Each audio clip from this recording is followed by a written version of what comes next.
आज हम आपको एंटीबॉडी के स्ट्रक्चर के बारे में बताएंगे।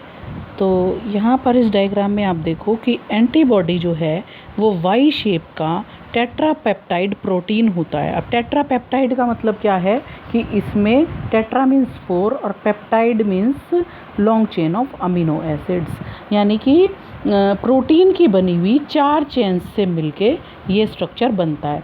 उन 4 चेन्स में से 2 चेन्स जो कि यहाँ पर आपको दिख रही हैं ये होती हैं लाइट चेन। तो 2 तो लाइट चेन हो गई और 2 क्या हो गई, इसकी डार्क चेन हो गई। तो इनसे मिलके क्या बनता है, वाई शेप का एंटीबॉडी मॉलिक्यूल बनता है।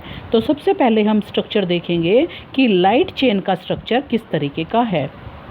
अब लाइट चेन जो है, हर लाइट चेन लगभग 214 अमीनो एसिड से मिलके बनती है और इसके 2 पार्ट होते हैं, जिसमें से पहला पार्ट जो कि आपको ये येलो कलर का दिख रहा है, इसको हम बोलते हैं वेरिएबल पार्ट, और जो पीछे रेड कलर का दिख रहा है इसको बोलते हैं कांस्टेंट पार्ट।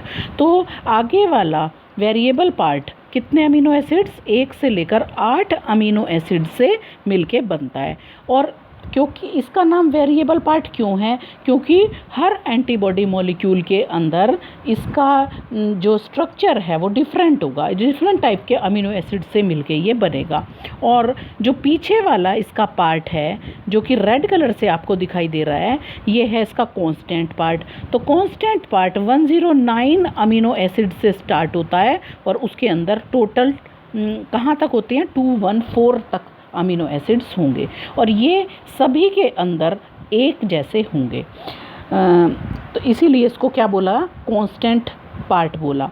अब देखते हैं कि हर लाइट चेन के अंदर कितने डाइसल्फाइड बॉन्ड्स होते हैं।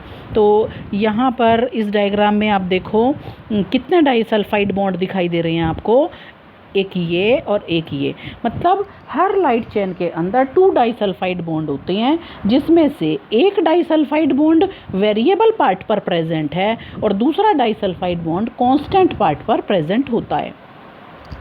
अब आते हैं लाइट हैवी चेन्स पर। तो हैवी चेन कौन सी होती हैं, ये वाली है हैवी चेन।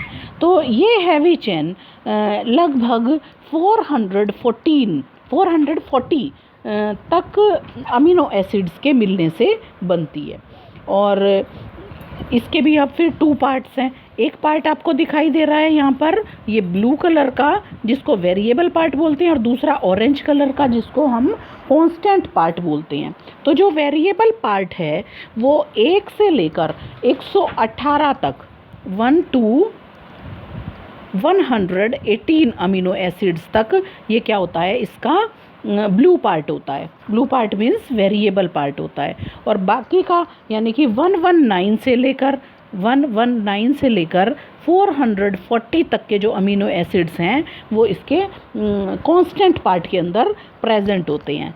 अब डाइसल्फाइड बॉन्ड्स देखते हैं। तो यहाँ पर वेरिएबल पार्ट में सिर्फ एक ही डाइसल्फाइड बॉन्ड प्रेजेंट होते हैं और बाकी के 3 जो डाइसल्फाइड बॉन्ड्स हैं, जो कौन कौन से हैं, यहाँ देखेंगे इस डायग्राम में कितने डाइसल्फाइड बॉन्ड प्रेजेंट हैं ऑरेंज पार्ट में, यानी कि कांस्टेंट पार्ट में 1, 2 और 3। तो 3 डाइसल्फाइड बॉन्ड प्रेजेंट है कांस्टेंट पार्ट में और 1 प्रेजेंट है वेरिएबल पार्ट में। तो टोटल कितने हो गए, 4 डाइसल्फाइड बॉन्ड्स इसके अंदर प्रेजेंट होते हैं। इसके अलावा एक डाइसल्फाइड बॉन्ड कहाँ पर प्रेजेंट होता है, देखो एक डाइसल्फाइड बॉन्ड क्या कर रहा है कि हैवी और लाइट चेन को जोड़ने का काम कर रहा है। तो एक यहाँ पर प्रेजेंट है और एक और कहाँ पर प्रेजेंट है डाइसल्फाइड बॉन्ड, ये यहाँ पर प्रेजेंट है, जो क्या कर रहा है, दोनों जो हैवी चेन्स हैं उनको जोड़ने का काम कर रहा है। अब बात आती है कि इसका जो फार्मूला है वो क्या है। इसका फार्मूला, क्योंकि इसके अंदर 2 लाइट और 2 हैवी चेन्स हैं, इसीलिए इसको H2L2 से हम रिप्रेजेंट करते हैं। अब ह्यूमन बॉडी के अंदर डिफरेंट टाइप की एंटीबॉडीज़ होती हैं, जैसे कि IgA जो हमारे स्वेट में, टीयर्स में, सलाइवा में, म्यूकस में और कोलोस्ट्रम में प्रेजेंट होती हैं। जबकि जो IgE टाइप की एंटीबॉडी है वो मास्ट सेल और बेसोफिल्स पर प्रेजेंट होती है। और एलर्जिक रिएक्शंस में ये रिस्पॉन्स देती है। फिर आती है IgG।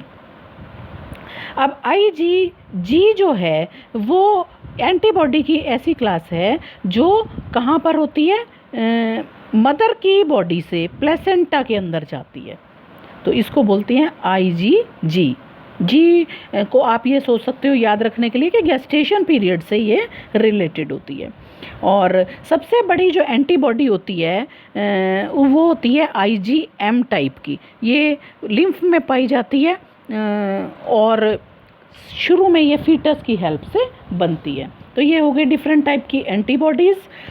अब इनमें से जो अभी एंटीबॉडी हमने आपको पढ़ाई, ये कहाँ पर प्रेजेंट होती है? ये एंटीबॉडीज़ बी लिम्फोसाइट्स जो हैं वो ब्लड के अंदर छोड़ती हैं बनाकर। तो इसीलिए इस तरह के रिस्पॉन्स को ह्यूमरल इम्यून रिस्पॉन्स बोलते हैं और ये एक्वायर्ड इम्यून रिस्पॉन्स का एक टाइप है। ठीक है, ये कैसा है? एंटीबॉडी मेडिएटेड है क्योंकि इसमें एंटीबॉडी बन रही है। लेकिन दूसरे टाइप का जो इम्यून रिस्पॉन्स होता है वो सेल मेडिएटेड होता है। सेल मेडिएटेड माने क्या? जैसे बी लिम्फोसाइट्स तो क्या कर रही हैं? एंटीबॉडी बना रही हैं और उसको ब्लड में छोड़ रही हैं, इसलिए वो इम्यूनिटी में आता है, ह्यूमरल इम्यून रिस्पॉन्स में आता है। लेकिन जो टी टाइप की जो लिम्फोसाइट्स हैं वो खुद क्या नहीं बनाती हैं, वो कुछ एंटीबॉडी नहीं बनाती, वो खुद से ही हेल्प करती हैं, इसीलिए ये सेल मेडिएटेड इम्यूनिटी के अंदर आता है।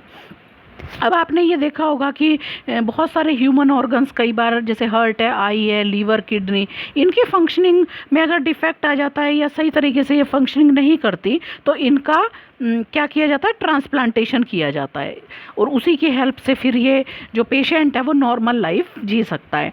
तो अब जब किसी को भी कोई ऑर्गन ट्रांसप्लांट करना होता है तो उसकी वो क्या करते हैं कि एक सुइटेबल डोनर ढूंढते हैं।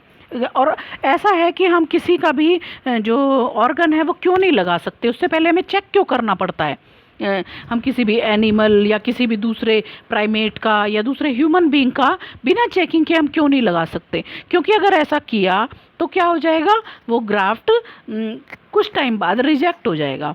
इसीलिए पहले tissue matching, blood group matching, ये सब ज़रूरी होता है उस ग्राफ्ट को सक्सेसफुल बनाने के लिए। और जिन लोगों को किसी भी ऑर्गन का ट्रांसप्लांटेशन किया जाता है उनको ज़िंदगी भर इम्यूनोसप्रेसेंट खाने पड़ते हैं, जिससे कि उनकी बॉडी जो है वो उनकी सेल्स और फॉरेन सेल्स के अंदर डिफ्रेंशिएट ना कर पाए।